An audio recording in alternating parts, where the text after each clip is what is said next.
चोपड्यात केळीमध्ये आंतरपीक म्हणून खरबूज लागवड. एकाच खर्चात दोन पिकांचा फायदा. चोपडा तालुक्यात केळीची लागवड मोठ्या प्रमाणात केली जाते. काही शेतकरी रोप लागवड करतात तर काही शेतकरी खोड लागवडीद्वारे केळीचे उत्पादन घेतात.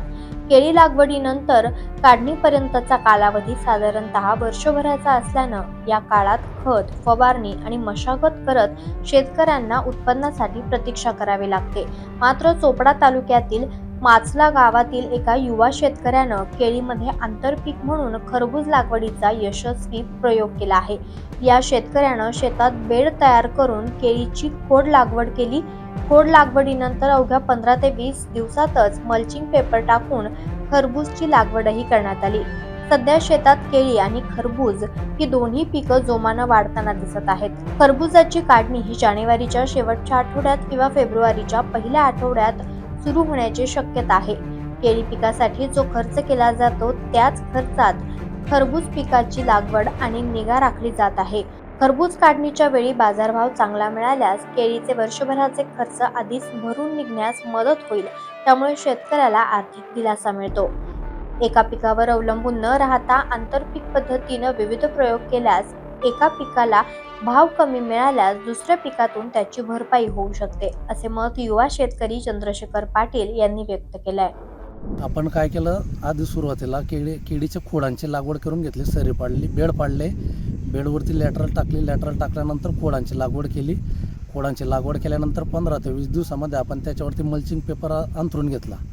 मल्चिंग पेपरचे अंथरून घेतल्यानंतर साधारणतः खोडांच्या लागवडीचे पहिले 15 दिवस आणि पेपर टाकल्यानंतर पुढच्या 15 दिवसात 90% केळी ही जमिनीतून बाहेर निघून आली. रोपांसारखा प्लॉट दिसायला लागला आणि त्याच्या 8 ते 10 दिवसानंतर मग आपण खरबुजाच्या बियांची लागवड करून घेतली. मग आता हे जे आंतरपीक घेत आहे याच्यात जो खर्च लागणार आहे केळीला, तो खर्च आणि खरबुजा हा म्हणजे दोघांना एकच खर्च लागेल. हो, आता जर आपण आता समजा खरबुजाची ट्रीटमेंट करतोय, खरबुजे जे पीक आहे ना हे 70 ते 75 दिवसाचे पीक आहे. तोपर्यंत आपल्याला केळीला अतिरिक्त किंवा त्याच्या व्यतिरिक्त खर्च करायची गरज नाही आहे. आपण जे खरबुजाच्या वेळेला खर्च करणार आहेत, जे खतं सोडणार आहेत, त्याच्यावरती 75 दिवसापर्यंत केळीचा प्लॉट हा तग धरून जातो.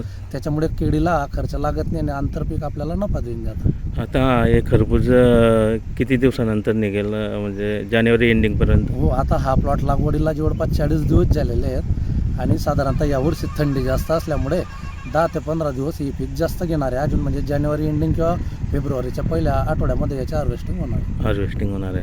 म्हणजे जो खर्च आपल्या केळीला करणार आहे तोच खर्चामध्ये आपल्याला भाव चांगला मिळाला हो, तर जो नफा आहे तो अधिक मिळू शकतो. हो, म्हणजे आता आपल्याला केळी आता लागवड केल्यापासून आपल्याला 1 वर्षापर्यंत उत्पादनाची आणि भावाची वाट बघावी लागणार आहे आणि 1 वर्षापर्यंत खर्च करावा लागणार आहे. पण 75 दिवसामध्ये याला जर चांगला रेट मिळाला, जागेवरून व्यापारी माल घेऊन गेला, 20 ते 22 रुपये रेट आपण मागच्या वर्षी सेम असाच प्लॉट घेतलेला होता.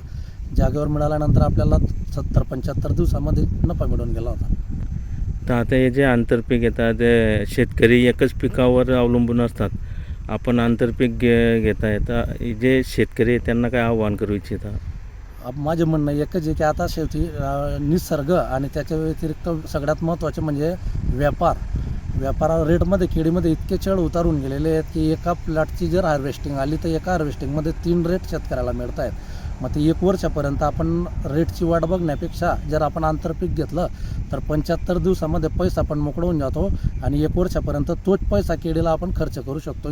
इतर इकडून तिकडून पैसा उभारण्याची गरज शेतकऱ्याला पडत नाही आणि साधारणतः चलन मोकळून जातं त्याच्या 75 दिवसामध्ये. आणि इतर जे खतांचा भाव वगैरे ते अधिक वाढलेले आहे.